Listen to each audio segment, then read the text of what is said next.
Subscribe now and press the bell icon. Never miss an update. আসসালামু আলাইকুম। Hello বন্ধুরা, আপনাদের জন্য আজকে নতুন আরেকটি টিউটোরিয়াল নিয়ে হাজির হয়েছি। আজকের ভিডিওটি যদিও খুবই ছোট কিন্তু অত্যন্ত গুরুত্বপূর্ণ। আজকে আমি আপনাদের সাথে এমন একটি শর্টকাট শেয়ার করব, যে শর্টকাটটি আপনি যদি জেনে থাকেন তাহলে আপনার কাজ করার গতি আগের থেকে অনেক বৃদ্ধি পাবে। তো চলুন আমরা সেই কিবোর্ড শর্টকাটটি দেখে আসি এবং তার প্র্যাকটিক্যাল ব্যবহারটি শিখে নিই। তো বন্ধুরা, আপনারা যদি লক্ষ্য করেন আমার কম্পিউটারে আমি কিন্তু বেশ কিছু প্রোগ্রাম ওপেন করে রাখছি। যেমন আমার এখানে গুগল ক্রোমটা ওপেন করা রয়েছে, এখান থেকে আমার নোটপ্যাডটি ওপেন করা রয়েছে, এখান থেকে মাইক্রোসফট ওয়ার্ড ওপেন করা রয়েছে, এখান থেকে ফাইল প্রোগ্রাম ওপেন করা রয়েছে। ঠিক আছে, তো দেখেন অনেকগুলো প্রোগ্রাম ওপেন করা রয়েছে। আমরা যখন কম্পিউটারে কাজ করি আমরা কিন্তু নিজের ইচ্ছা মতো অনেকগুলো ট্যাব ওপেন করি বা অনেকগুলো প্রোগ্রাম ওপেন করি কাজ করার জন্য। এখন মনে করেন এখান থেকে আপনি আপনার কম্পিউটারের ভিতরে কোনো ড্রাইভের ভিতরে এভাবে কাজ করতেছেন বা কোনো ড্রাইভে ভিজিট করতেছেন, হুট করে আপনারা এখন মনে করেন যে গুগল ক্রোম ব্রাউজারে চলে যেতে হতে পারে। তখন আমরা কি করি? তখন আমরা মাউস দিয়ে এভাবে আসে গুগল ক্রোমটাকে এভাবে সিলেক্ট করি, তারপরে কিন্তু গুগল ক্রোমটাকে ওপেন করি। আবার গুগল ক্রোমের যে কাজগুলো রয়েছে সেই কাজগুলো কমপ্লিট করার পর আবার যদি মাইক্রোসফট ওয়ার্ডে যেতে চাই তারপরে ঠিক একইভাবে টেক্সট বারে এসে মাইক্রোসফট ওয়ার্ডে এভাবে ক্লিক করি, এভাবে ওপেন করে নিই, তাই না? তো আজকে আমি আপনাদের যে শর্টকাটে দেখাবো সেই শর্টকাটের সাহায্যে আপনি জাস্ট একটা ক্লিকে এক ট্যাব থেকে অন্য ট্যাবে বা এক প্রোগ্রাম থেকে অন্য প্রোগ্রামে চলে যেতে পারেন। যেমন দেখেন আমি কিবোর্ড থেকে জাস্ট একটা কি প্রেস করলাম, আপনারা যদি লক্ষ্য করেন আপনারা দেখতে পাচ্ছেন আমার এখানে যতগুলো প্রোগ্রাম রয়েছে সবগুলো আমি দেখতে পাচ্ছি যে আমার কম্পিউটারে কী কী ওপেন রয়েছে। যেমন আমি বর্তমানে গুগল ক্রোমের আছে, আমি যদি মাইক্রোসফট ওয়ার্ডে যেতে চাই জাস্ট এখানে একটা ক্লিক করব, দেখেন মাইক্রোসফট ওয়ার্ডে চলে আসলাম।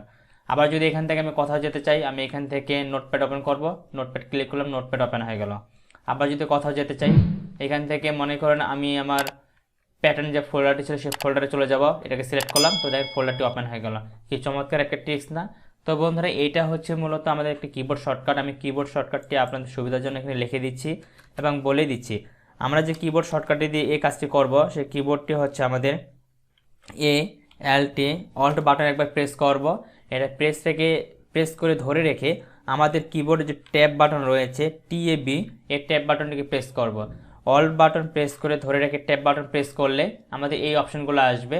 আপনি চাইলে মাউস দ্বারা যদি সিলেক্ট করে দেন, মনে করে আমি গুগল ক্রোমে যাব, জাস্ট এখানে সিলেক্ট করে দিব, সিলেক্ট করে দিলে অটোমেটিক এখানে চলে আসবে। আর আপনি যদি অল্ট এবং ট্যাব বাটন একসাথে প্রেস করে ধরে রেখে ট্যাব বাটনটি তারপর ছেড়ে দিয়ে প্রেস করতে থাকেন তাহলে অটোমেটিক এক প্রোগ্রাম থেকে আরেক প্রোগ্রামে আপনার চলে যাবে। তারপর আপনি যে প্রোগ্রামে যেতে চাচ্ছেন জাস্ট ওখানে আপনার ওই চিহ্নটি দেখতে চান, একটা হোয়াইট চিহ্ন চলে আসে, এই হোয়াইট চিহ্নটি যেখানে থাকবে ওই প্রোগ্রামটা কিন্তু ওপেন হবে। তো আপনি ট্যাব বাটন প্রেস করে যেটা ওপেন করতে চাচ্ছেন সেখানে যেয়ে ছেড়ে দিবেন, অটোমেটিক এটা আপনার এখানে ওপেন হয়ে যাবে। তো এই ছিল মূলত আজকের এই ট্রিক্সটি। আশা করি আপনার ট্রিক্সটি ভালো লেগেছে।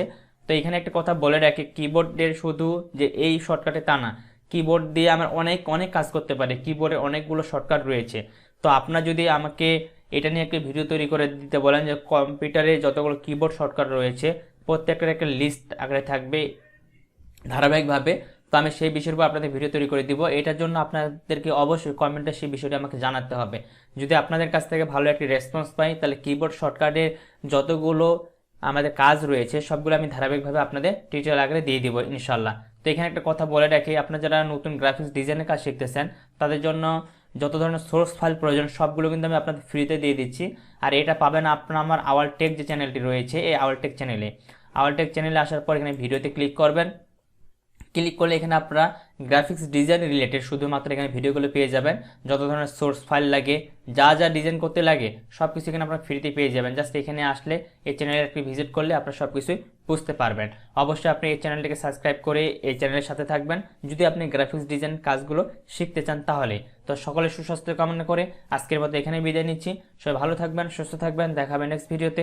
আল্লাহ হাফেজ।